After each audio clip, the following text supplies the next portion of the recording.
Oui, une cérémonie protocolaire.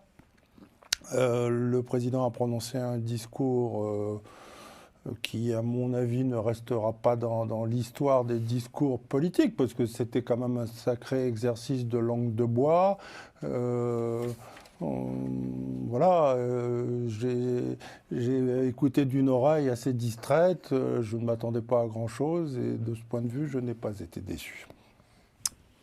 David Okura. Pour moi, c'était une cérémonie qui représente un rendez-vous diplomatique et qui montre aussi l'importance de la Côte d'Ivoire au sein du concert des nations.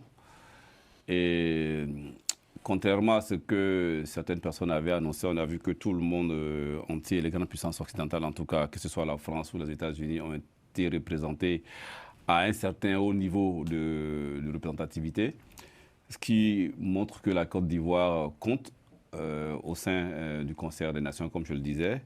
Et aussi, c'est l'occasion aussi pour le président de la République, après son élection et la confirmation par le Conseil constitutionnel, de prendre effectivement les rênes du pouvoir pour effectivement exercer ce deuxième mandat de la Troisième République, pour que, enfin, sa vision qu'il a pour la Côte d'Ivoire de 2025 à 2030 puisse se mettre en œuvre et en place.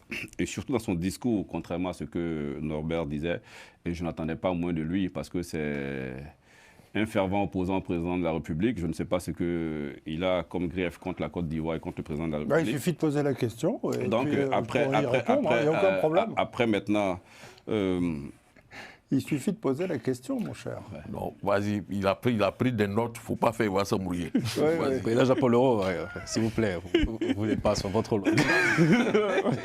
Je me permets de dire, donc, le président de la République, pour finir, monsieur Navarro, le président de la République, donc, avec cette personne de serment, revient maintenant incarner l'unité de la nation. Il veillera au respect de la Constitution. Il assurera la continuité de l'État. Il sera le garant de l'indépendance nationale.